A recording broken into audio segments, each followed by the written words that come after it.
Senhoras e senhores deputados, estão reunidas as condições para passarmos à segunda parte da nossa audição. Desta feita, a audição do ex-ministro do Trabalho, Solidariedade e Segurança Social, o Dr. José António Vieira da Silva, que eu cumprimento aqui nesta sempre sua comissão, que vem a requerimento do Grupo Parlamentar da Iniciativa Liberal sobre a auditoria do relatório sobre a sustentabilidade financeira da Segurança Social. Senhores deputados, como sabemos, a nossa grelha de audições, de entidades, o Grupo Parlamentar da Iniciativa Liberal fará a apresentação do requerimento durante 5 minutos. O Dr. José António Vieira da Silva terá 10 minutos para uma intervenção inicial, em grande medida de resposta ao quadro do requerimento. Teremos as intervenções dos diferentes grupos parlamentares e uma resposta final conjunta do nosso convidado.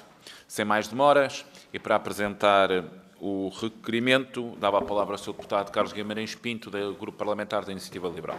Sr. Deputado, tem a palavra. Muito obrigado, Sr. Presidente. Senhores deputados, cumprimento o Sr. Ex-Ministro José António Vieira da Silva, agradecendo pela disponibilidade para estar aqui hoje.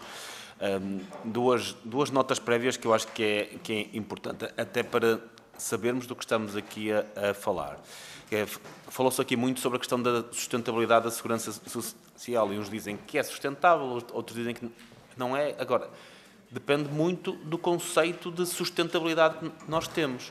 Se o conceito de sustentabilidade é vão continuar sempre a ser pagas pensões? Sim, é verdade. Vão continuar sempre, enquanto houver contribuições, haverá receitas para pagar pensões. A questão é quanto é que se irá pagar de pensões ao longo do tempo. E se nós acharmos que o conceito de sustentabilidade é dizer simplesmente desde que se pague alguma coisa, então a segurança social é sustentável, então tem razão, é sustentável.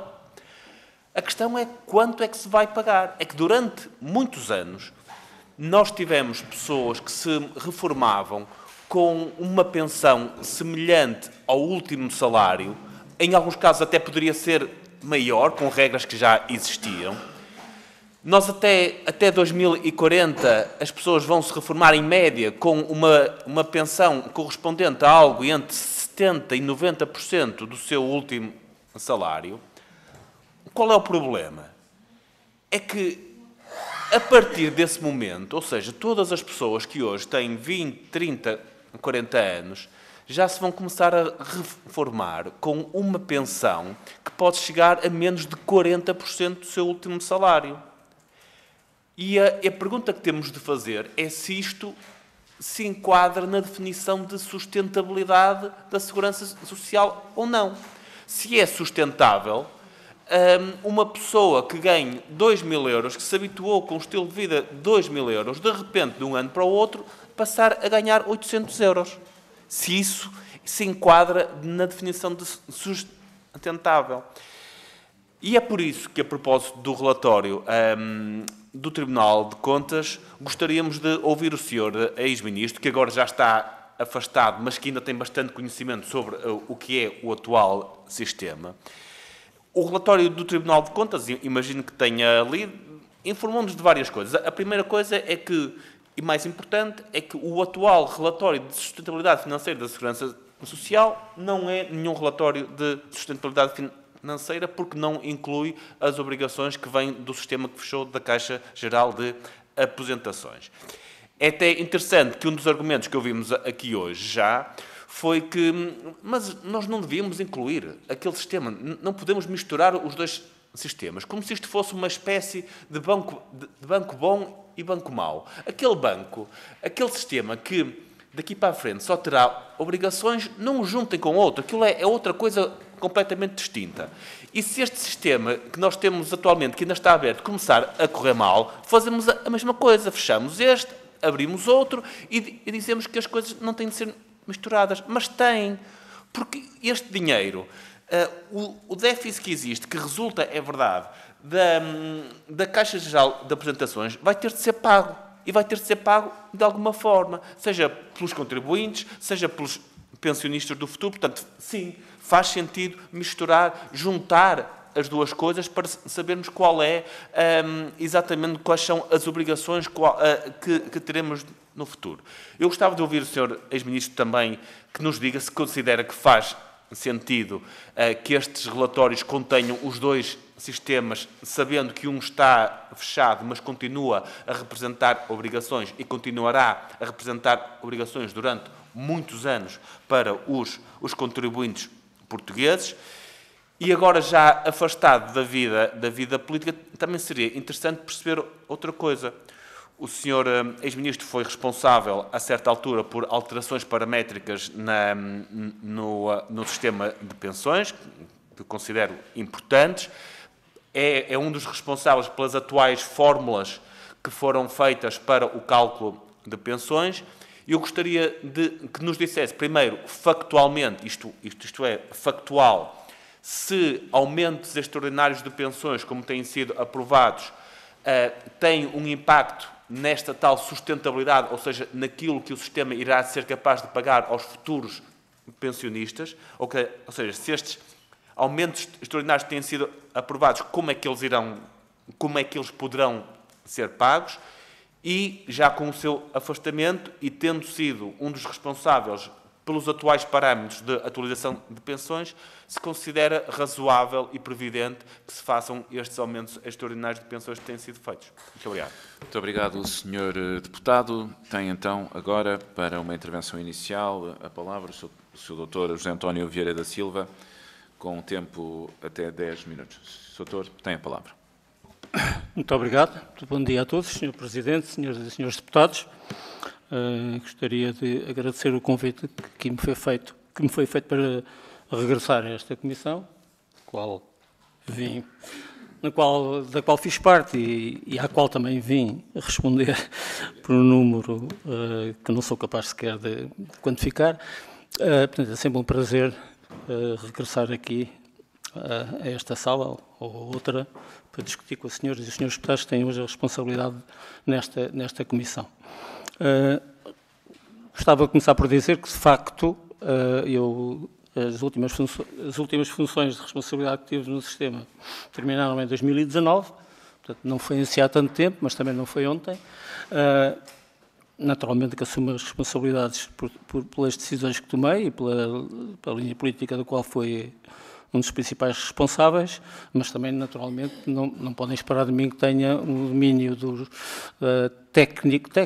informativo da evolução mais recente, que não tenho, até porque nunca foi meu hábito manter-me em funções para além do prazo, como acontece por vezes no nosso sistema político.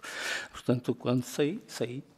E, obviamente, que não deixei de me interessar sobre este tema, mas nunca simpatizei com aquela história do condutor do banco de trás, isso comigo nunca existiu. O Sr. Deputado introduziu aqui algumas questões que são, de facto, muito importantes, sobre o conceito de sustentabilidade. Ainda bem que o fez, porque permite-me dizer o que é que eu considero a sustentabilidade. Portanto, a sustentabilidade de um sistema como a Segurança Social, que é um sistema único, não há mais nenhuma área da administração pública que tenha a natureza da Segurança Social, porque hoje em dia a Segurança Social faz com que as decisões que se tomam tenham a ver, eu vou esquecer as dimensões familiares e por aí fora, com a relação do cidadão com o sistema, desde do primeiro salário até a última pensão. Isto quer dizer que são qualquer coisa como 60 anos, ou mais. E, portanto, isso é uma coisa única. Nem nos impostos, nem na saúde, nem nada disso. Existe uma relação desta natureza, que é uma relação também contabilística. Ou seja, a última pensão é também influenciada pelo primeiro salário, ainda que marginalmente, mas é influenciada. Portanto, isso é uma questão, é uma situação única. Eu acho que há 3 dimensões de sustentabilidade que têm que ser consideradas. Uma que é aquilo que nós podemos chamar a sustentabilidade financeira. Será que as exigências financeiras que os sistemas de proteção têm são comportáveis com as contas públicas, numa lógica de curto, médio e longo prazo? A sustentabilidade económica, será que aquilo que se exige aos agentes económicos é excessivo ou não face àquilo que é a necessidade de se manterem saudáveis do ponto de vista económico e social, competitivos ou com níveis de vida adequados, e também a sustentabilidade social, a terceira dimensão, ou seja, será que as prestações são prestações que garantem a equidade e garantem níveis de coesão e de conforto que são aqueles que nós temos ambição na nossa sociedade.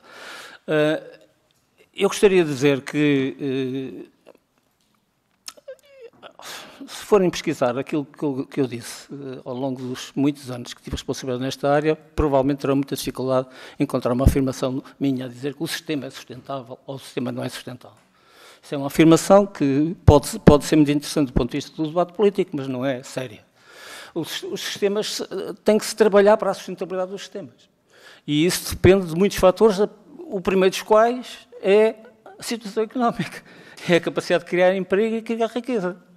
Não há nenhum sistema de segurança social que seja sustentável se a economia não gera as condições para que ele entregue aquilo que é esperado retirar. E depois também, obviamente, se os parâmetros... Eu nunca percebi muito bem essa coisa das reformas paramétricas, sei o que é que se quer dizer com isso, mas não vou entrar por esse tema, mas se a estrutura do sistema é também sustentável, é previsível, é escrutinável, tudo isso tem a ver com conceitos, com esta dinâmica, esta problemática da pergunta: temos um sistema sustentável? Eu gostava de dizer uma questão, porque passamos, vou ter tempo de aprofundar todas estas dimensões, mas há aqui uma questão que o Sr. Deputado falou que me parece que é uma questão importante, que tem a ver com aquilo que, em termos técnicos, é chamada a taxa de substituição. Ou seja, como é que compara a primeira pensão com o último salário. Depois há várias fórmulas de calcular isso, nem todas são idênticas, pode-se fazer isso só com a última pensão, o último salário e a primeira pensão, pode-se fazer com 5 anos, como faz, por exemplo, a Comissão Europeia, pode-se fazer de várias formas. Mas é uma relação entre o rendimento que as pessoas têm quando trabalham e o rendimento que têm depois de trabalharem em função daquilo que contribuíram para o sistema. Bom, e há aqui uma polémica grande sobre a evolução futura das taxas de substituição. Devo dizer, como aliás diz o Livro Verde, que também é citado nessa iniciativa da Iniciativa Liberal, como diz, não há nenhuma convergência das diferentes análises sobre a evolução a prazo longo da taxa de substituição. Se olharmos para as previsões, ou estimativas, ou projeções, o nome não é indiferente, mas vamos passar por cima disso, da Comissão Europeia, são umas. Se olharmos para as da OCDE, que tem uma longa tradição de estimativas, obviamente no Pensions at a Glance, em todos os documentos que todos os anos a OCDE produz, a taxa de substituição apontada para Portugal é completamente diferente, do simples para o dobro. Eu tenho tentado perceber como é que a Comissão Europeia considera que de uma década para outra se passa de uma taxa de substituição de 80% para 36%. Ou de 70% e muito para 36%. Nunca ninguém me conseguiu explicar. Como não me conseguiram explicar, eu só posso considerar que essa não é um cálculo sério, apesar de vir da Comissão Europeia. Porque, reparem, os fatores que determinam a taxa de substituição vão evoluindo discretamente, ou seja, vão evoluindo ano a ano, principalmente com a alteração da forma de cálculo. A consideração de toda a carreira contributiva não aparece de um momento para o outro. Ela, cada ano, avança mais um ano. Portanto, não é razoável, aliás, é completamente irrazoável, assumir que, de uma década para outra, ou de um ano para o outro, há uma queda na taxa de substituição provocada pela forma de cálculo. Isso não é possível. É impossível. Não está certo. E os cálculos teóricos podem ser feitos, porque é impossível fazer com a forma de cálculo das pensões, não é possível, ao contrário do que acontecia no passado, fazer estimativas quando a fórmula era fechada, não tinha nenhum fator indeterminado, era relativamente fácil fazer a cálculo da taxa de substituição. Como ela agora depende de uma média de toda a carreira contributiva, depende da evolução da contributiva das pessoas. Se uma pessoa tiver uma carreira profissional com um crescimento muito elevado das retribuições, dos seus salários, vai ter uma taxa de substituição eventualmente mais baixa. não mais baixo em termos absolutos, mas em termos relativos. Quem tiver uma carreira profissional mais ou menos equilibrada, portanto, a média aproximar-se-á mais do último salário, a taxa de substituição é mais alta. Portanto, quando falamos em projeções de longo prazo, estamos sempre a falar de aproximações e não de dados certos. Portanto, não é sério dizer que vamos baixar a taxa de substituição de 80% para 30% ou 40%. Não é sério. Apesar de estar num quadro da Comissão Europeia, mas que eles nunca conseguiram explicar, vêm dizer, porque acaba a Caixa de Apresentações, porque os cálculos da Comissão Europeia integram os dois sistemas. Mas isso não faz sentido, porque também a Caixa de Apresentações vai ter tem hoje uma forma de cálculo progressiva e que, no limite, vai ser idêntica à da Segurança Social do regime geral, ou seja, toda a carreira contributiva. Portanto, já hoje, eu sou aposentado da Caixa Geral de Apresentações e uma parte da minha aposentação foi calculada com uma parte da minha carreira contributiva. A outra parte é o ano 2005. Quem se reforma hoje já tem muito mais peso do que eu tinha, do que eu tive, que aposentei-me em 2019, que em 25 são mais 6 anos. Portanto, isto vai sempre crescendo. Não faz sentido esse argumento. Portanto, espero que quem está agora a estar à Segurança Social possa vir a esclarecer, fazer cálculos mais sérios. É fácil fazê-los do ponto de vista teórico, é aplicar a fórmula, estimar evoluções das carreiras contributivas, mas, portanto, eu retiraria, na minha opinião, do ponto de vista técnico, retiraria credibilidade a previsões de quedas substanciais da taxa de substituição, pelas razões que já vos disse e que poderia desenvolver aqui durante muito tempo. A questão dos sistemas, vamos lá ver. Eu li o relatório do Tribunal de Contas, o relatório do Tribunal de Contas é sobre o relatório sobre a estabilidade financeira da Segurança Social. Bom, é sabido que desde 2007, se a memória não me falha, por obrigação da Lei de Base da Segurança Social aprovada nesta Assembleia, por proposta de um governo de que fiz parte, se compromete a administração pública e a tutela da Segurança Social a apresentar um relatório sobre a sustentabilidade do sistema contributivo, ou previdencial. E, portanto, é, a meu ver, pouco acertado fazer uma crítica ao relatório por ele fazer uma coisa que é obrigado a fazer. Pode-se criticar a lei e não devia ser isso que é feito. Estou disponível para essa discussão. Agora, não se pode criticar o relatório de fazer uma coisa para a qual ele não está mandatado para fazer e que sempre fez desde 2007. Melhor ou pior, com correções ou com insuficiências, fez durante os vários governos e que foi utilizado como instrumento técnico até por pessoas que hoje encabeçam a crítica ao seu modelo. Um modelo que, aliás, não vou mostrar. Tenho aqui o livrinho em que ele foi sistematizado pela primeira vez. Tem graça a ver com alguns das pessoas que assinaram esse relatório de sustentabilidade, esse relatório técnico sobre projeções de longo prazo. Mas esse modelo de previsão ou projeção das pensões foi utilizado no final dos anos 90 e foi sempre aperfeiçoado e utilizado por todos os governos e por todos que eu conheça, os técnicos independentes, mais independentes ou menos independentes da Segurança Social. Portanto, porquê é que, vou acabar, faltam-me 15 segundos, porquê é que, voltaremos a este tema, a meu ver, os sistemas têm que ser avaliados de forma distinta? Porque eles são de natureza distinta. Porque o sistema da CGA não é um sistema contributivo. É um sistema parcialmente contributivo. Muito bem, porque durante muitos anos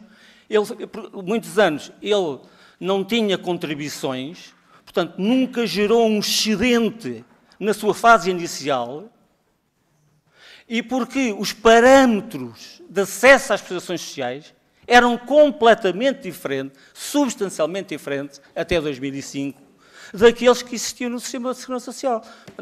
Por isso é que não se pode tratar as coisas da mesma forma. Muito obrigado. Ainda vai ter bastante tempo para responder, no fim, à ronda geral. Cada grupo parlamentar terá 5 minutos. Começamos, naturalmente, pelo grupo parlamentar do PSD. Tem a palavra o Sr. Deputado João Antunes dos Santos. Muito obrigado, Sr. Presidente, senhoras e senhores deputados, Dr. Vieira da Silva, os meus cumprimentos e do grupo parlamentar do PSD. Vou reiterar aquilo que já disse na audição anterior, que o tema da sustentabilidade da segurança social é efetivamente um tema muito importante para o país, e sendo importante para o país, é um tema muito importante para o PSD, e que o PSD, ao longo dos anos, ao longo das décadas, sempre deu a devida priorização.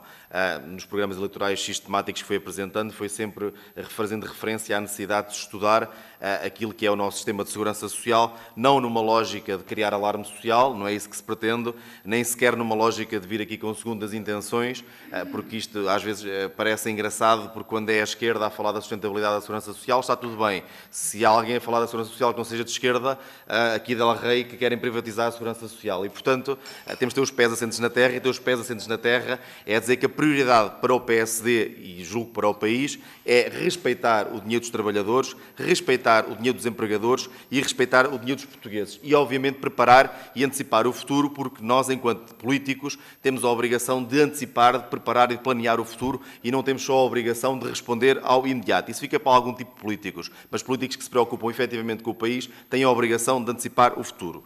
Posto isto, o Dr. Vieira da Silva confunde-se um pouco aqui com a história da segurança social nos tempos da nossa democracia, porque foi ministro por 2 vezes, foi diretor-geral do Gabinete Estratégico e Planeamento da Segurança Social, foi adjunto do Ministério da Segurança Social e, portanto, é uma pessoa perfeitamente sabida e que teve responsabilidades no cenário que nós temos hoje no nosso país.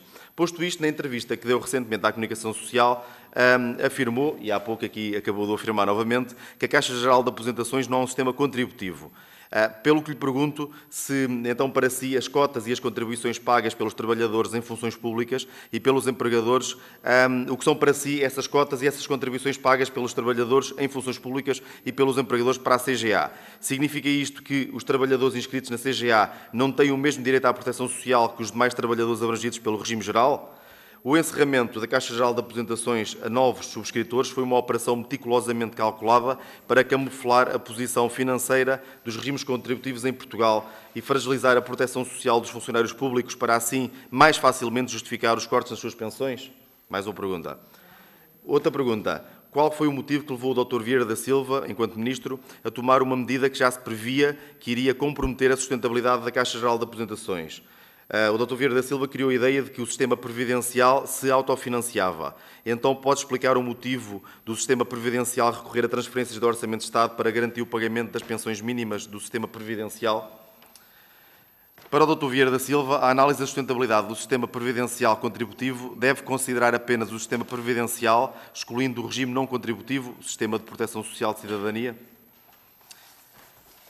Próxima pergunta. A criação de excedentes no sistema previdencial e a sua entrega ao Fundo de Estabilização Financeira da Segurança Social para que este invista em dívida pública portuguesa, em prejuízo dos déficits crescentes da Caixa Geral de Aposentações, não foi uma estratégia para fazer baixar artificialmente a dívida pública portuguesa e assim ocultar dos portugueses a verdadeira posição das finanças públicas? Tendo em conta que o regime da Caixa Geral de Aposentações é financiado pelas transferências do Orçamento de Estado, quais têm sido os montantes transferidos para cobrir a despesa anual da Caixa Geral de Aposentações? Estas receitas do Orçamento de Estado para financiar a Caixa Geral de Aposentações têm outra fonte que não os impostos?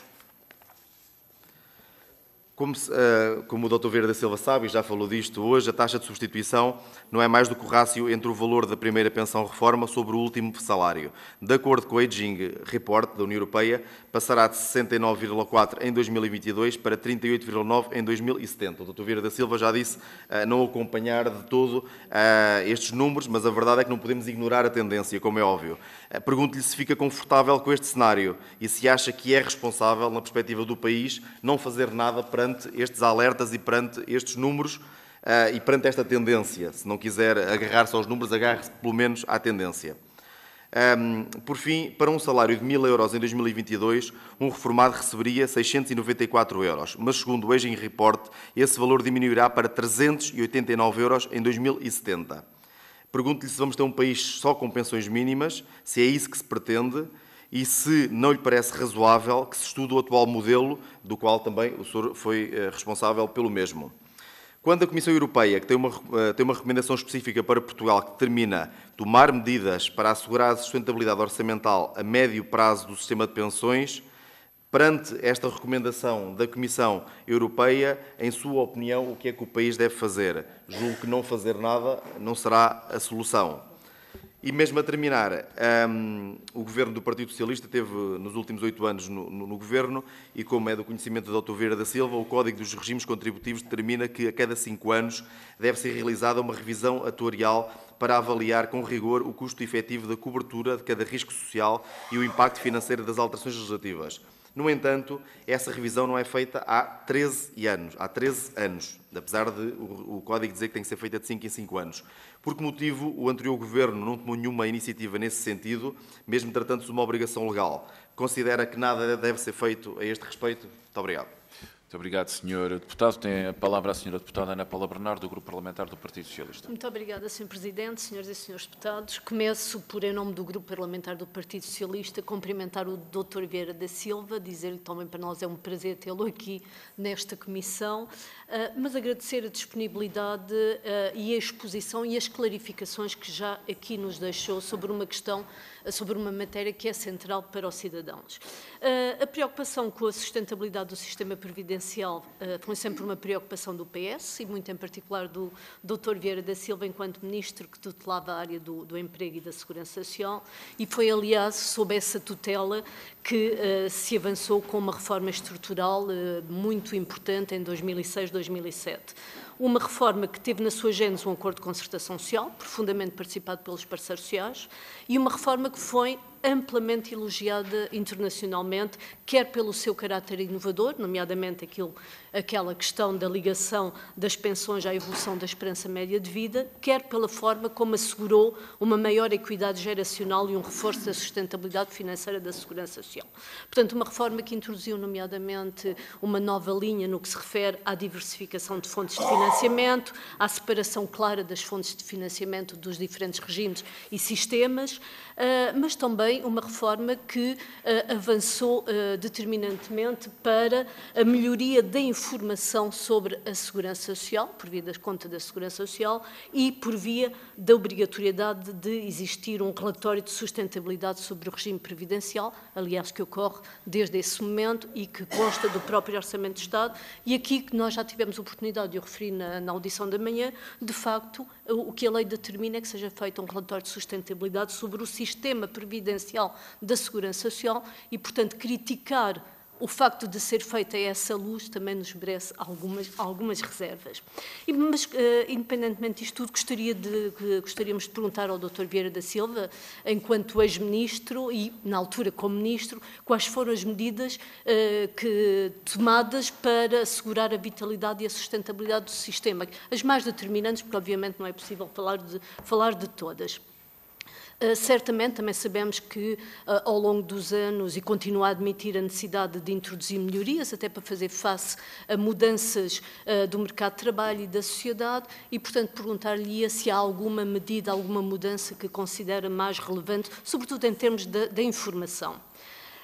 Tivemos a oportunidade, já aqui foi dito, de ouvir o Tribunal de Contas sobre o seu relatório de sustentabilidade, onde é sublinhada a insuficiência da informação e a fragilidade da análise sobre a sustentabilidade financeira da Segurança Social, precisamente porque considera que o facto de haver uma separação dos dois sistemas, o previdencial e o regime de proteção social convergente, a CGA, prejudica a transparência na avaliação da sustentabilidade financeira.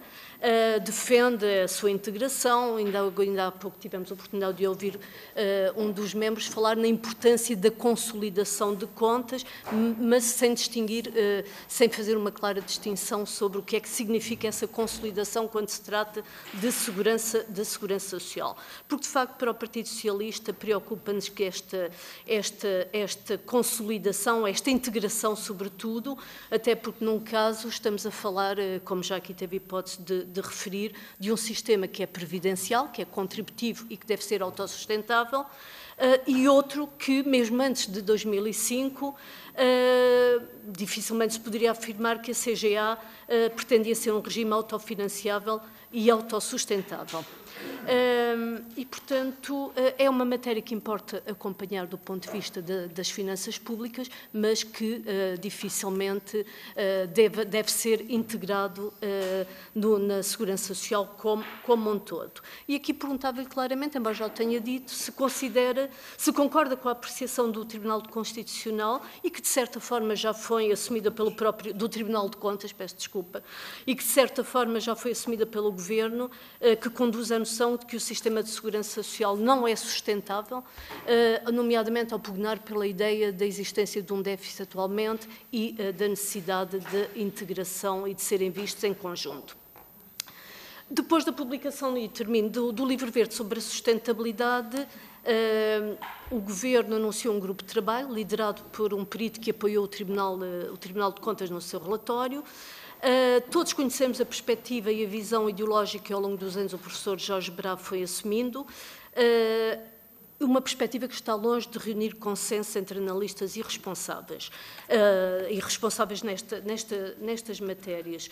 À luz destas posições deste coordenador do grupo, mas também de um mandato que o Governo especificamente desenhou, procurando, portanto, identificando um conjunto de matérias bastante limitados, se não há aqui um risco de algum enviesamento dos resultados deste grupo de trabalho e, nomeadamente, aquilo que é o objetivo, que deve ser o objetivo de ter uma avaliação global da sustentabilidade da segurança social e não apenas da resposta a um conjunto de segmentos e de matérias pré-escolhidas para analisar. Muito obrigada. Muito obrigado, Sra. Deputada. Tem então a palavra o Sr. Deputado Armando Grave, do Grupo Parlamentar do Chega. Muito obrigado, Sr. Presidente. Obrigado e um cumprimento ao Sr. Dr. José António Vieira da Silva, senhoras e senhores deputados. A auditoria realizada pelo Tribunal de Contas ao relatório sobre a sustentabilidade financeira da Segurança Social está impregnada de considerações incomodativas, para não referir ou aludir como tendencialmente assustadoras. O principal objetivo do relatório é apresentar projeções de longo prazo relativas e apreciadoras no que concerne à sustentabilidade financeira do sistema da Segurança Social. No entanto, o Tribunal de Contas, sublinho, o Tribunal de Contas, qualifica e identifica o conteúdo, o texto e o alcance do relatório como incompleto, abrangente, não abrangente, prejudica a compreensão dos riscos financeiros, económicos e demográficos, reporta-se apenas à componente contributiva, não projeta adequadamente as receitas e as despesas do sistema, diminui a utilidade enquanto instrumento de gestão por dissimular formas e instrumentos primordiais para a gestão, esta última expressão é minha, falta de fiabilidade e transparência e, entre outras, influencia de forma negativa também pela falta de transparência e fiabilidade os recursos apresentados, enquanto deveria ter como objetivo atualizar anualmente as projeções de longo prazo do sistema, analisar também aspectos como, entre outros, os encargos com prestações diferidas, as cotizações dos trabalhadores e das entidades empregadoras, no sentido de transmitir e manifestar segurança no sistema de segurança social. O Tribunal de Contas identificou ainda várias outras deficiências no relatório, tais como a metodologia e pressupostos, a compatibilidade e fiabilidade, a análise da sensibilidade, etc, etc, etc. Tendo em conta que estas falhas e deficiências, ou outra coisa que lhe possamos chamar, comprometem a fiabilidade das projeções e dificultam a avaliação e projeção do impacto nas contas públicas, o Tribunal de Contas emitiu várias recomendações destinadas a melhorar a qualidade e abrangência dos relatórios futuros, tais como informação completa e fiável, transparência metodológica, análise de sensibilidade, avaliação de custos, etc. A implementação destas recomendações visa melhorar a qualidade dos relatórios sobre a sustentabilidade financeira da Segurança Social, proporcionando uma avaliação mais precisa e transparente dos desafios e riscos que afetam a sustentabilidade do sistema previdencial em Portugal. Eu digo sustentabilidade da Segurança Social e dos pensionistas, porque, como já aqui foi referido, mais ou menos isto, é que a Segurança Social será sempre sustentável desde que não haja pensionistas. A questão é que a Segurança Social tem como objetivo proporcionar uma vida digna aos pensionistas e não uma vida de pensões mínimas. Assim, pergunto, foi observado que as projeções apresentadas nos relatórios cobrem horizontes temporais inferiores aos recomendados pelas melhores práticas internacionais. Qual é o impacto potencial desta limitação da avaliação da sustentabilidade? Há risco real de utilização dos fundos de estabilização financeira da Segurança Social para cobrir déficits de outros setores do Estado, designadamente a Caixa Geral de Aposentações? Que reformas podem ser implementadas para garantir a sustentabilidade da Segurança Social sem comprometer os direitos adquiridos pelos trabalhadores ou pelos pensionistas? Uma vez, na sua opinião, existe margem para melhorar a eficiência da Segurança Social, designadamente através da redução do desperdício da despesa pública ou através da melhoria na fiscalização das prestações sociais? Uma vez que foi aqui referido pela Sra. Deputada o facto do Sr. Dr. José António Vieira da Silva e a sua qualidade ao tempo de Ministro do Trabalho e Segurança Social, e tendo em conta que esta audição tem especialmente em conta a problemática da sustentabilidade da Segurança Social, entende que, como foi noticiado em 2019, é investindo da forma como também se investiu em 2005 e 2007 que o valor das contribuições para a Segurança Social se tornam esta sustentável? Muito obrigado. Muito obrigado, Sr. Deputado. Tem a palavra o Sr. Deputado Carlos Guimarães Pinto, do Grupo Parlamentar da Iniciativa Liberal. Muito obrigado, Sr. Presidente. Dr. José António Vieira da Silva, algumas das questões que eu queria fazer já foram aqui feitas anteriormente, mas não podia deixar algumas notas àquilo que disse há pouco. Primeiro, em relação à taxa de substituição, obviamente, se partirmos de premissas diferentes, se não acredita nas projeções que a Comissão Europeia faz, obviamente não podemos discutir com base nelas, porque se não acredita nelas, apesar delas serem feitas com dados que o próprio Governo dá à Comissão Europeia. Portanto, o Governo do Partido Socialista até há poucos anos dava um conjunto de dados à Comissão Europeia e a Comissão Europeia, com esses dados, fazia o seu relatório. Portanto, não são dados que a Comissão inventa ou que vai buscar a outro lado. Mas, ainda assim, eu gostaria que nos dissesse se não acha que o facto de, nos próximos anos, haver muitas pessoas que estavam inscritas na Caixa Geral de Aposentações a reformarem-se, a entrarem na idade da reforma, se isso não terá um impacto devido às diferentes formas de cálculo na taxa de substituição. Ou seja, se esta tendência que é apontada pelos dados da União Europeia não é previsível, independentemente da sua magnitude ou do seu grau, se não é previsível, dada a alteração do mix de pessoas que se irão reformar nos próximos anos. Isto é uma pergunta técnica que gostava de ter. Gostaria de deixar outra nota que se falou aqui, eu acho que foi muito transversal a quase todos os partidos, incluindo ao PSD, da questão de não devemos gerar alarme social, não devemos chamar a atenção para os problemas que a Segurança Social tem para não causar alarme social. Eu peço imensa desculpa, mas é importante causar este alarme. Porque neste momento nós temos pessoas que têm 30, 40 anos que estão a assumir que um dia irão receber um conjunto de reforma, uma reforma próxima do seu salário e, segundo alguns dados, irão receber uma reforma muito distante do seu último salário, segundo as próprias fórmulas de cálculo que fazem depender o valor da pensão daquilo que ganharam ao longo da vida. Isso é uma conclusão imediata. Se depende daquilo que as pessoas ganham ao longo da vida e as pessoas vão subindo de salário ao longo da vida, depois, quando recebem a pensão, já será bastante inferior ao seu último salário, assumindo que o seu último salário é o maior que receberam ao longo da vida. Portanto, nós neste momento temos pessoas de 30 ou 40 anos que olham para os pensionistas atuais, veem uma taxa de substituição superior à volta de 90% e dizem: eu posso estar descansado porque vou receber 90% do meu último salário quando me reformar, e a realidade é que não vão.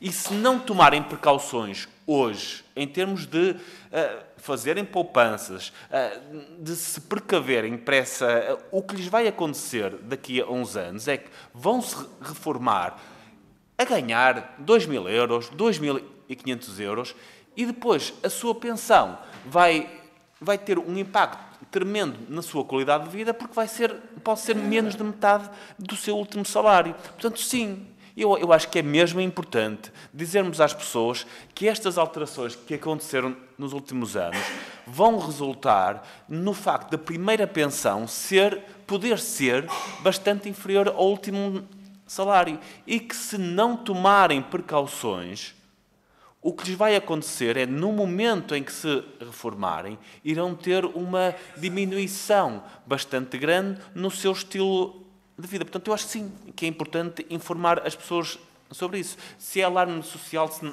não é irrelevante, mas as pessoas têm de saber que é assim.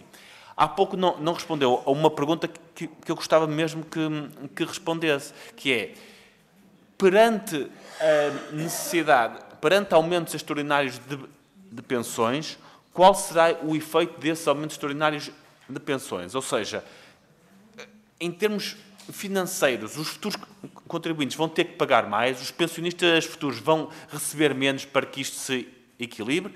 E, finalmente, uma última nota em relação à separação dos dois sistemas.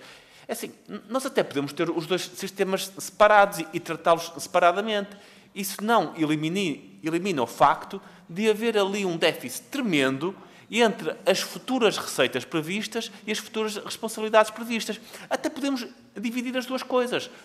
As obrigações continuam lá. Portanto, se considera que os dois sistemas devem ser separados e um desses sistemas vai deixar de ter receitas nos próximos anos, como é que acha que essas obrigações desse sistema, que deve ser mantido separado, devem ser pagas? Muito obrigado. Muito obrigado, Sr. Deputado. Tem a palavra a Sra. Deputada Isabel Pires, do Grupo Parlamentar do Bloco de Esquerda. Obrigada, Sr. Presidente. Cumprimentar o Dr. Vieira da Silva e agradecer as notas iniciais que já nos deu.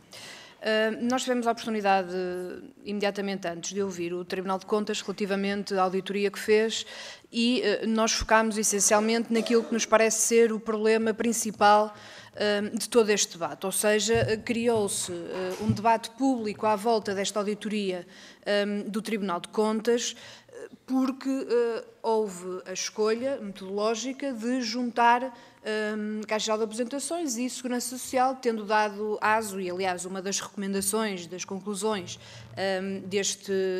desta auditoria é exatamente que daqui para a frente se possa fazer essa junção, e aqui nos foi dito que teria que ver com a necessidade, e que já é natural fazer versões consolidadas e, portanto, termos contas consolidadas. O problema é que esta opção, esta escolha do Tribunal de Contas, gerou um debate que não estava a existir, porque ele não era real, relativamente à sustentabilidade da Segurança Social. E, a partir daí, gera-se o debate de vamos criar, por parte do Governo, vamos então criar um grupo de trabalho para avaliar todas estas matérias, que por acaso é gerido por alguém que, como é amplamente público, trabalha e é consultor de gestão de fundos de pensão privados, e, portanto, há aqui, de facto, consequências políticas de uma escolha aparentemente metodológica por parte do Tribunal de Contas. E, portanto, eu gostava de questioná-lo, já disse na sua intervenção inicial,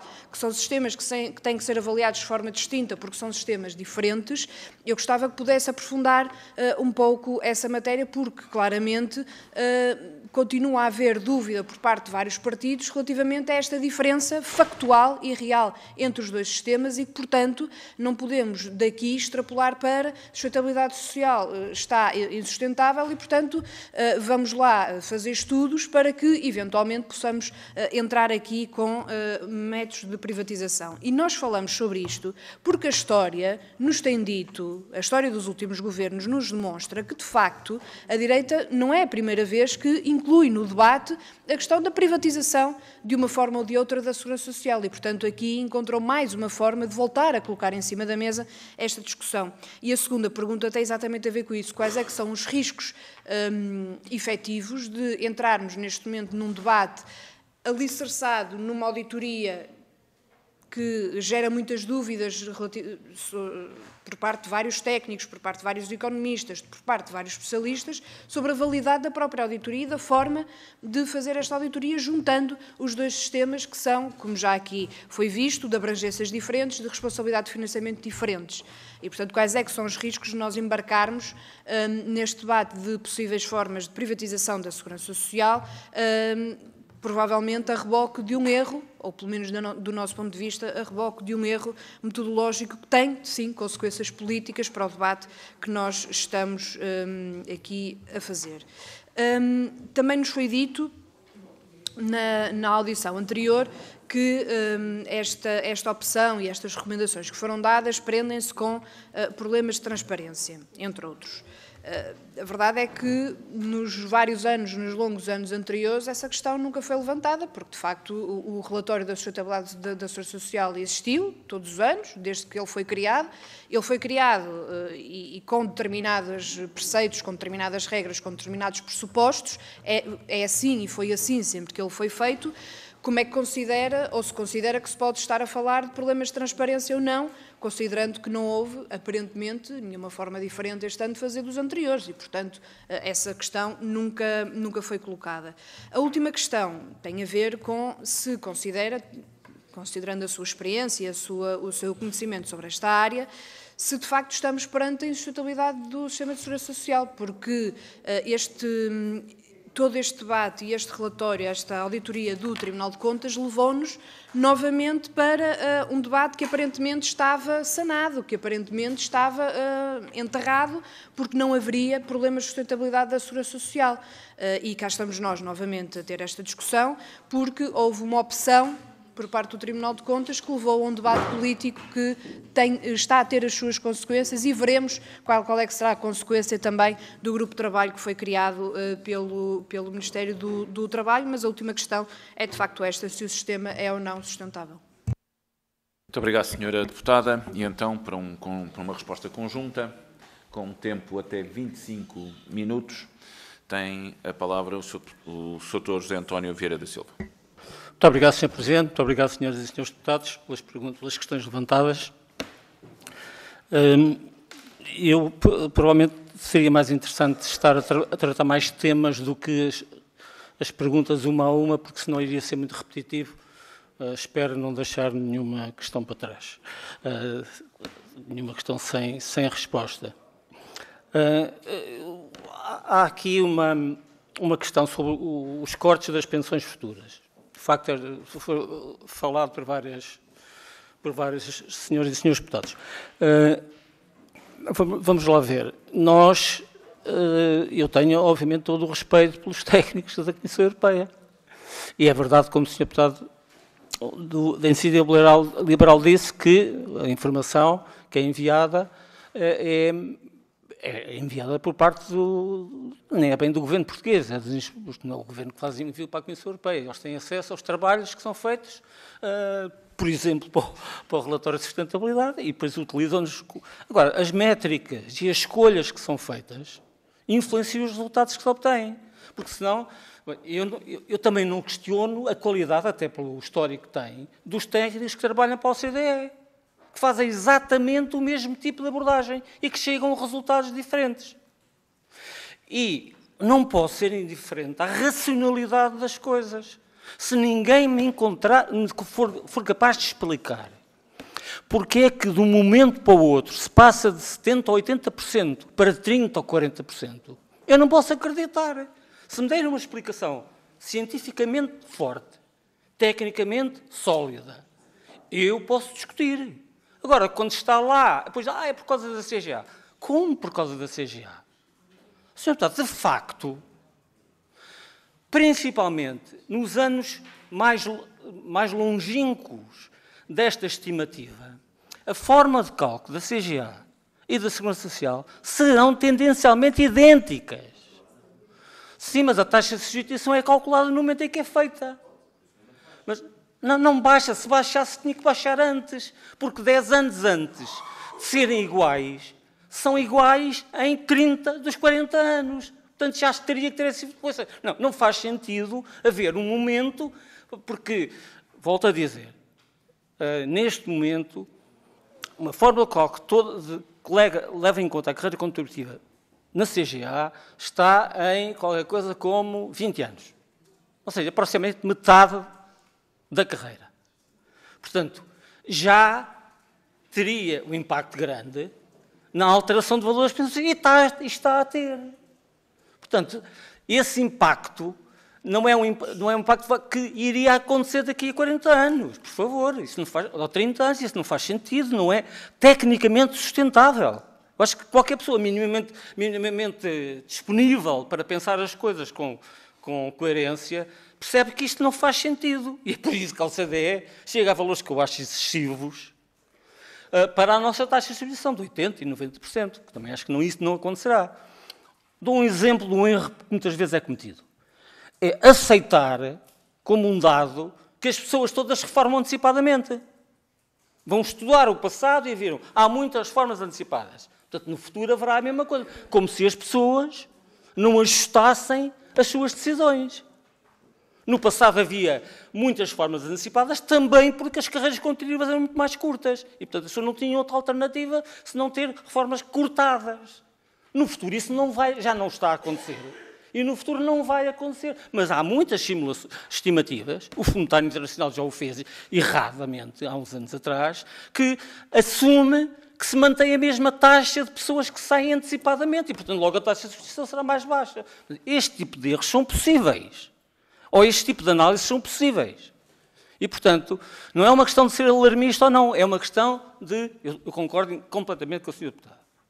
Eu fiz parte de um governo que inscreveu num partido que inscreveu no seu programa às eleições a necessidade de estudar o sistema de segurança social para garantir a sustentabilidade e pôs lá, nomeadamente, aproximando a idade da reforma da esperança de vida, num programa eleitoral. E depois fê-lo. Portanto, se alguém aqui, no passado, teve preocupações com a sustentabilidade da segurança social, desculpe, foram os governos do Partido Socialista. É certo que, por exemplo, o professor Cavaco Silva também fez algumas medidas adequadas. Por exemplo, aproximar a idade da reforma das mulheres e dos homens, que garante sustentabilidade e que melhora a equidade. Ou tomar a decisão, essa sem efeitos práticos, mas indicativa, que a partir de 94, quem entrasse na administração pública tinha as mesmas regras que a Segurança Social. Não foi... Agora, isso não teve nenhum efeito prático, porque em 94 ainda não se reformaram sequer. Portanto, é aquelas formas fáceis de fazer. Olha, para o futuro isto será tudo muito bom. Será tudo muito justo. Não, 94. Peço desculpa. Foi em 93 foi tomada a decisão de 2004, isso depois foi outra. Em 2005 houve outra alteração, essa já feita por um governo do Partido Socialista, que... Bom, mas já lá chegamos. Portanto, a questão das pensões mínimas, a resposta que eu gostava de dar é esta. Claro que temos que ter preocupações sobre o impacto a prazo do atual sistema, mas não é uma questão de entrar alarmismo ou não. Temos que estudar com base em... Bem, eu espero que estes grupos que estão criados, fiquei surpreendido com o Livre Verde não o ter feito, podia ter feito, o seu próprio cálculo sobre a taxa de substituição. Foram anos a trabalhar, um trabalho muito profundo e sério, mas depois sobre esse tema diz, olha, não há consenso. Bom, mas não é impossível, eu sou capaz de fazer sozinho uma simulação, mas é puramente teórica. Agora, com os dados que já existem, principalmente sobre a evolução das carreiras, é possível calcular taxas de justiça muito mais aproximadas, ainda que sempre contingentes. Portanto, não é uma questão de alarmismo, é uma questão de não ser factualmente verdadeiro ou não estar provado minimamente que vai haver uma quebra abrupta da taxa de substituição. Como não tem acontecido.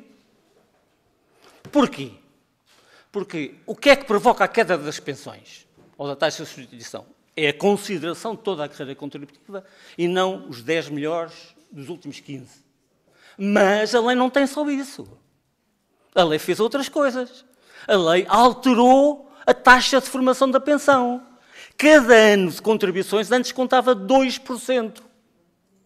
Ou seja, o máximo que se tinha era 80% do salário de referência. Agora conta entre 2% a 2,3%. A média está nos 2,2%. Ou seja, cada ano conta mais. O limite já não é 80%. Portanto, há aqui, isso não foi feito, obviamente foi feito na consciência de que este impacto é justo, porque havia muita manipulação de carreiras, vamos dizer a verdade pura e dura, havia muita manipulação de carreiras, nomeadamente na administração pública, mas foi feito por isso, também para dar mais justiça ao sistema, porque nem todos podem fazer manipulação de carreiras, é quem tem poder que o pode fazer, mas percebeu-se que isso tinha um impacto, obviamente. E, portanto, criou-se esta alteração na taxa de formação, que é das mais altas do ponto de vista financeiro, e é criticada para a Universidade Internacional por ser muito alta. E é por isso que as pensões não poderão cair, como dizem. Além de estar a acontecer ainda, e irá continuar a acontecer, isso é mais, na minha opinião, mas isso é discutível, vai continuar a crescer a carreira contributiva. Que é isso que tem permitido que as pessoas tenham vindo a subir. As novas pensões. Porque a carreira contributiva continua a crescer e ainda está longe de se aproximar da carreira completa. Para além de ter melhorado os fatores os incentivos positivos ao prolongamento da carreira profissional, que faz com que isso deve ser discutido, deve ser reavaliado, a meu ver, para ver se ia ser mais generoso, entre aspas, na valorização das carreiras muito longas. Portanto, há limites que, a meu ver, fazem pouco sentido. Mas, portanto, há instrumentos que, por isso é que eu digo que não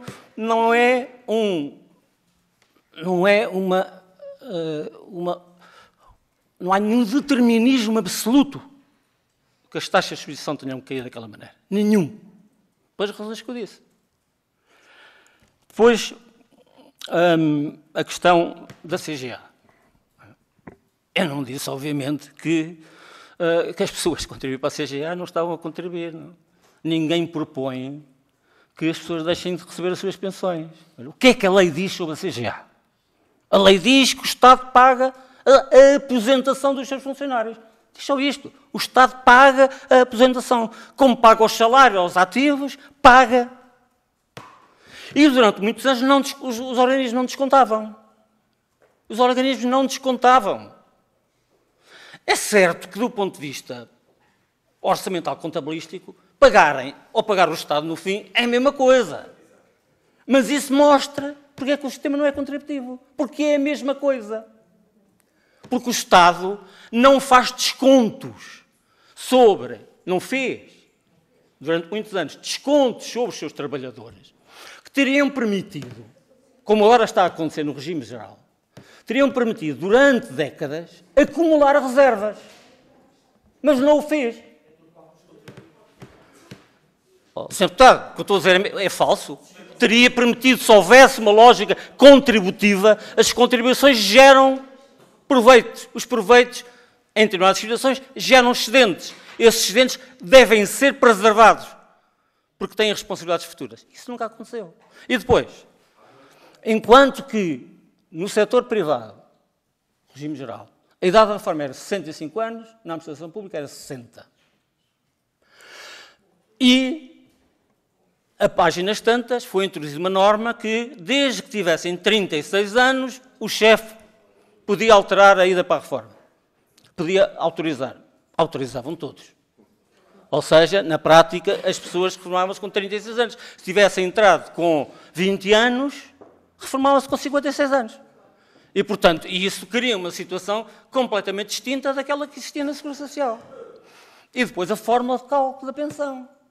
Que aí sim, de forma muito diferente do que aconteceu ao regime geral, que também foi evoluindo ao longo dos anos, em muitos sítios, em muitas situações eram os 2 últimos anos, a média dos 2 últimos anos.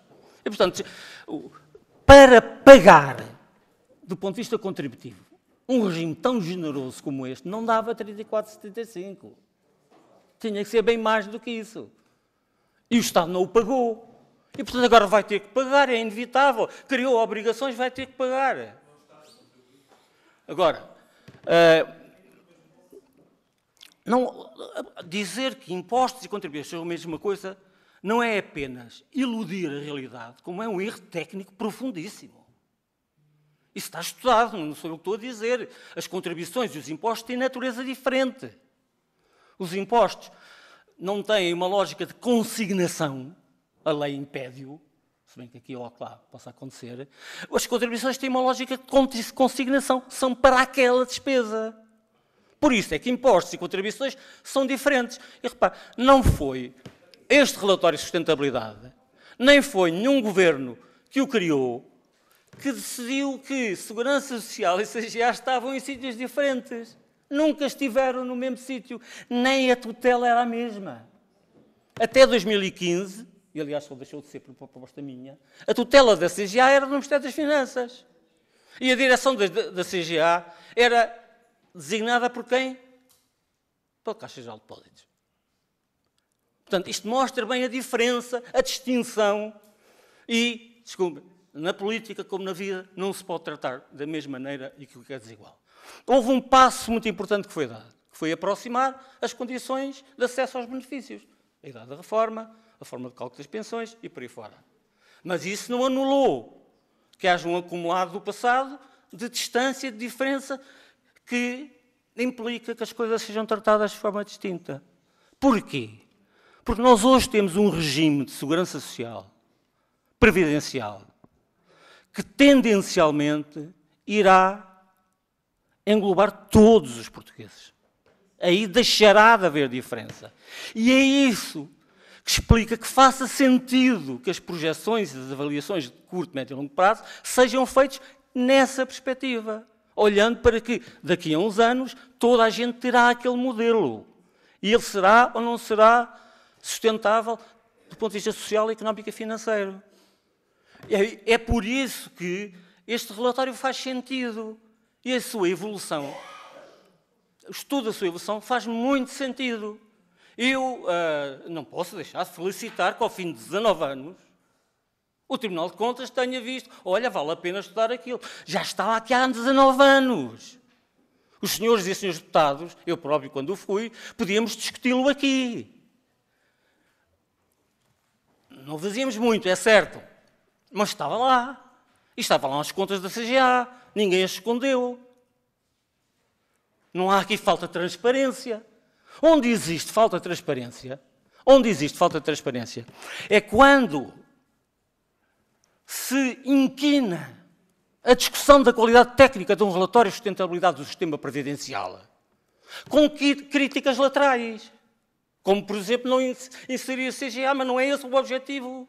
Isso vai fragilizar as críticas sérias e responsáveis que possam ser feitas, e são algumas delas. Porque se vai misturar por quem esteve na base deste relatório objetivos estratégicos de outra natureza com a avaliação séria do relatório da sustentabilidade. Porque dizer, já falei sobre a CGA, porque dizer que também o não contributivo devia ser avaliado, por favor, o não contributivo não tem a natureza de um sistema previdencial. Então, depende das decisões políticas de cada momento dos governos. Não tem uma lógica sinalagmática de contribuição, prestação. Como é que alguém pode dizer que eu vou avaliar? Bom, isso então teria que avaliar com critérios idênticos toda a despesa pública, em educação, em saúde e por aí fora, com o mesmo modelo. Isso não é feito. E bem, a meu ver, porque os fatores que alteram são outros. São fatores que têm a ver com a conjuntura e com as decisões políticas. Portanto, aquilo que o Tribunal de Contas conseguiu foi inquinar uma discussão séria de um bom trabalho de avaliação do relatório de sustentabilidade e não estou a dizer que foi esse o objetivo dos juízes do Tribunal de Contas, mas com objetivos de natureza política. Digamos as coisas com toda a clareza. Eu posso explicar porquê, se quiserem.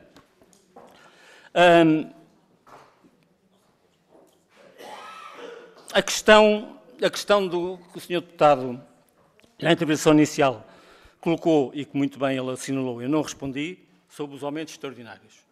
Sim, claro, os aumentos extraordinários têm impacto no curto, no médio e no longo prazo. Podemos dizer que os impactos são marginais no longo prazo, eventualmente, com este tipo de aumentos extraordinários. Assim como terá impacto, eventualmente, o facto de não se cumprir a lei de atualização. Ou seja, quando não se cumpre a lei, há impactos. Quando se cumpre a lei, há impactos. Quando se cumpre a lei mais alguma coisa, também há impactos. Eu tenho de dizer, obviamente que os impactos são impactos de diminuição do nível de sustentabilidade do sistema de pensões. Mas eu não tenho nenhum problema a dizer que prefiro mexer na forma de cálculo de atualização do que fazer aumentos extraordinários. Não tenho nenhuma dúvida de dizer isso, já o disse publicamente. Obviamente que houve aqui uma situação histórica, que foi vários anos em que as pensões não foram atualizadas. E aí justificou-se que extraordinariamente houvesse uma atualização para corrigir esse período específico. Agora, eu prefiro que se mexam nas formas, que se discuta a forma de atualização das pensões, merece ser discutida e merece ser corrigida, porque tem algumas deficiências. Eu prefiro isso com aumentos extraordinários. Agora, são os senhores deputados é que decidem. Não vou... Sobre a taxa social única e a sua desagregação. Bom, a lógica que nós evoluímos, nós começámos o nosso regime de proteção social, de segurança social, com contribuições orientadas para eventualidades. O desemprego era o fundo da mão de obra e por aí fora. Depois evoluiu-se para a lógica da taxa social única. Ela não é única porque é igual para todos, porque há diferenças. É única porque integra todas as eventualidades. Claro que há um cálculo que, ao meu ver, é meramente técnico, não é um cálculo político, de desagregação da taxa social única.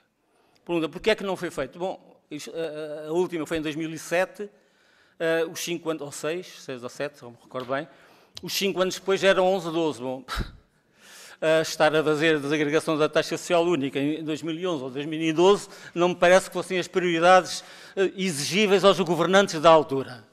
E depois foi 17. Bom, agora, julgo que faz sentido, se o Governo está a propor fazer essa reavaliação, acho que faz sentido, acho que reparem, desde que foi criada a Lei de Base, nós vivemos uma grave recessão económica, uma pandemia e uma crise inflacionista. De todo, os parâmetros que ajudam a estudar a solidez da degradação da taxa social única foram afetados. Hoje, já vivemos há uns anos esta parte com alguma estabilidade, apesar de todas as crises eventuais que vamos enfrentar. Mas, portanto, penso que sim, que compreendo e registro que nos momentos em que tive responsabilidades não considerei que houvessem condições para fazer uma avaliação séria e sustentada da revisão da taxa social única. Julgo que agora que estamos com uma situação mais ou menos equilibrada, isso acontece. Sobre a questão da dívida pública, eu acho, agora tenho que dizer, senhores deputados, que fiquei um bocado curioso, fiquei um bocado surpreendido, porque ouvi do PSD a crítica ao facto do Fundo de Estabilização Financeiro aplicar as suas reservas em dívida pública. O último ministro que tomou uma decisão pesada acerca disto foi o ministro Gaspar, que decidiu que 90% do fundo, 90%, fosse em dívida pública. Agora estão-me a dizer que os excedentes são para pagar a dívida pública. Oh, senhores deputados, por favor,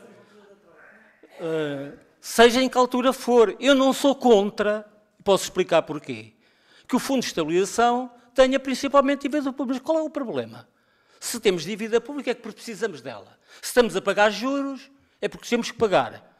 Preferem pagar juros a uma entidade internacional ou ao Fundo de Estabilização da Segurança Social? Se for rentável, se for razoável para defender os interesses dos pensionistas, faz sentido. Não, insinuar que os excedentes são usados para fingir que não há dívida pública, não, senhor deputado. Não, isso não faz sentido porque é natural. Eu defendo uma gestão conservadora do Fundo de Estabilização Financeira da Segurança Social. Acho que aquilo que fazem os fundos privados é legítimo, quem vai lá sabe ao que vai, mas tem riscos. muito maiores do que os fundos do FEF. E isso vê-se na história, basta olhar para os números. Eu defendo uma gestão conservadora, ou seja, garantia que não há crises de rentabilidade no fundo. Admito que ela pudesse ser um bocadinho mais ambiciosa. Podia-vos contar aqui, já agora, não tenho tempo, não vou contar. Se há margem para melhorar, claro que há margem para melhorar, sempre margem para melhorar. Eu já identifiquei aqui algumas áreas que, a meu ver, deveriam ser reavaliadas. A forma de cálculo e a relação com a esperança de vida merece ser reavaliada ao fim destes anos todos. A fórmula de atualização das pensões merece ser reavaliada. Já quanto ao perímetro da dimensão contributiva, eu acho que ela está correta. As contribuições pagam desemprego, velhice, doença e parentalidade. E não pagam nada disto que não seja contributivo. Não pagam social-desemprego, não pagam as prestações não contributivas. Eu acho que essa adequação seletiva, não digo que não possa ser melhorada. O Livro Verde defendeu que também pagasse as prestações de dependência. Parece-me ter outra natureza, mas portanto, admito essa discussão. Agora, há de facto incrementos que têm que ser feitos. O maior incremento é tornar o sistema mais eficaz. Há dois aspectos que ninguém fala deste relatório, que é, por exemplo, os custos da administração. Quanto é que custa a administração do sistema de segurança social? Quanto é que custa a administração do fundo de capitalização? Vejam aqui e comparem com os privados. Comparem qual é a taxa que os privados cobram por gerirem os fundos. Comparem com os da segurança social. Portanto, há aqui muitos fatores. Agora, a questão principal, a meu ver, tem a ver com o que já disse de início, com o comportamento da nossa economia no seu todo. Nos últimos 10 anos,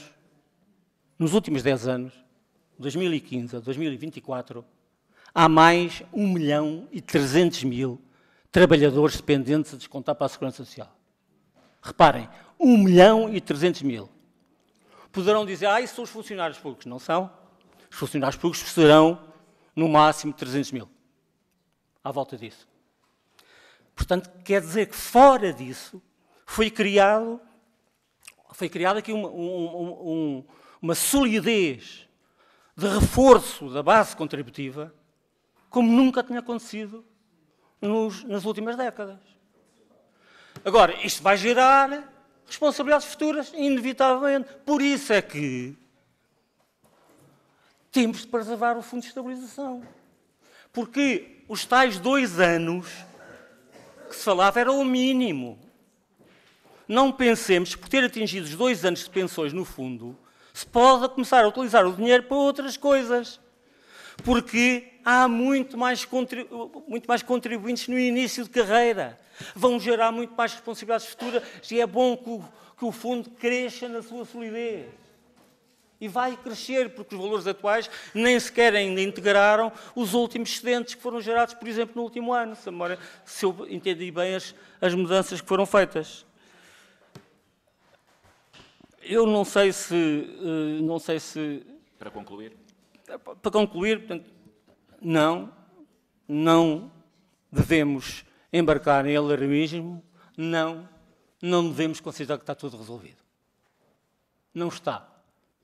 Basta olhar para a crise financeira que nós vivemos há uns anos atrás e a crise das dívidas soberanas para vermos o impacto que teve. Tornou o sistema contributivo deficitário. Isso tem que ser dito, tem que ser compreendido. Se nós não compreendemos, o governo da altura, e bem, suportou esse custo. Não foi buscar ao FEF. Porque foi uma situação excepcional, muito excepcional, da maior crise financeira desde a Segunda Guerra Mundial. Mas quem nos diz que essas crises não acontecerão, ou outras? Portanto, nenhum alarmismo, porque nós temos condições de garantir proteção social, mas muito cuidado.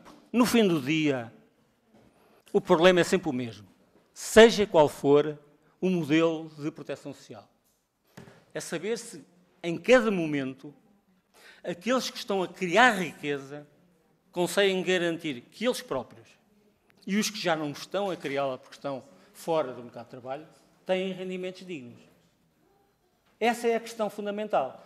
E é a questão fundamental, tanto mais importante quanto, ainda que os dados possam estar a mudar, a evolução demográfica do nosso país e da zona onde nos inserimos não é positiva. E, portanto, cuidado. Muito obrigado, Sr. Doutor, pelos esclarecimentos. É sempre um gosto que esteja de regresso. O Sr. Deputado João António dos Santos quer fazer uma interpelação à mesa. Uma interpelação à mesa, Sr. Presidente. Muito obrigado. Sr. Presidente, o Dr. Vieira da Silva acabou de dizer que não devemos embarcar em alarmismos e eu acrescento que não devemos embarcar em suspeições. E penso que o Dr. Vieira da Silva fez há pouco aqui uma declaração que coloca em causa a idoneidade de uma entidade que merece todo o nosso respeito e consideração, que é o Tribunal de Contas, independentemente das circunstâncias, do contexto e de quem preside a entidade. Posto isto, e para evitarmos ter que apresentar um requerimento para que o Dr. Vieira da Silva tenha que vir novamente a esta Comissão explicar o porquê de ter dito que, efetivamente, que este relatório tinha motivações políticas, disse, está gravado e é uma questão de rever as imagens, eu julgo que seria do interesse de todos que o Dr. Vieira da Silva pudesse responder já e justificar já o porquê de ter feito essas declarações que colocam em causa a idoneidade de uma entidade como o Tribunal de Contas. Muito obrigado. Senhor Deputado, o que faz é uma interpelação à mesa sobre a condução dos trabalhos para que o nosso convidado possa responder adicionalmente a uma outra pergunta. Pergunto se algum dos senhores deputados se opõe à resposta. Não fazendo, eu diria que nesse quadro daria a palavra ao seu doutor José António Vieira da Silva, querendo para que até 5 minutos possa responder à questão. Naturalmente, na minha intervenção, eu salvaguardei o respeito institucional e técnico pelo Tribunal de Contas. Eu conheço o Tribunal de Contas, sei bem que o Tribunal de Contas não tem nos seus quadros competências técnicas para estudar todas as questões. Sei bem, isso aconteceu. Falei, por vezes, nas minhas funções governativas e avaliei, e trabalhei, e respondi. Portanto, acho isso completamente indiscutível. O Tribunal de Contas está acima de qualquer suspeita, como instituição. O que eu disse foi que o erro aqui cometido, atenção, estar acima de suspeita não quer dizer que não cometa erros. Não foi isso que eu disse. O erro que foi cometido, eu vou explicar, Sr. Deputado. O erro que foi cometido de inquinar uma avaliação de um relatório que tem um objetivo, com a adição de questões marginais, poderia levar a que houvesse exploração política, com intuitos políticos, das críticas que são feitas ao relatório. Tendo em atenção que o consultor técnico deste relatório tem conhecidas posições públicas daquela natureza. Portanto, não estou a insultar ninguém. O Tribunal de Contas contrata quem quiser. Agora, quando contrata quem quer, sujeitas às interpretações que quem as quiser dizer, faça. Eu não estou a pôr em causa a idoneidade, não estou. Estou a dizer é que é possível ler, aliás, como aconteceu, Sr. Deputado. O Sr. Deputado tem dúvidas que o objetivo de colocar a discussão neste ponto e não nos outros foi atingido? Basta ver os jornais. Se sou eu que estou a reagir assim, não, senhor. É muita gente que reagiu assim de vários quadrantes políticos. Portanto, não estou aqui a inventar nada, estou a dizer, estou a dizer, bom, senhor deputado, se fosse o Tribunal de Contas contrataria aquele técnico, não vou responder isso porque não sou do Tribunal de Contas, eles contratam quem entendem. Agora, quando contratam quem entendem, tem que ser, não estão acima da crítica. Nós vivemos numa sociedade democrática, uma sociedade livre. Portanto, e a crítica é que este relatório é influenciado por quem acha que as metodologias que são usadas são erradas e são erradas estrategicamente. São erradas porque não valorizam a necessidade de abrir outras frentes, de haver uma mudança estrutural no sistema com uma outra lógica. Isso é defendido. Foi defendido várias vezes. E mais, integrou programas políticos eleitorais, nomeadamente o PSD. Fazer uma alteração estrutural do sistema por exemplo, introduzindo o plafonamento. Depois, quando tiveram nos governos, nos vários, não foi só o último, nunca fizeram. Nunca fizeram. Basta lá saber porquê. Nós, portanto, há outras alternativas que são legítimas.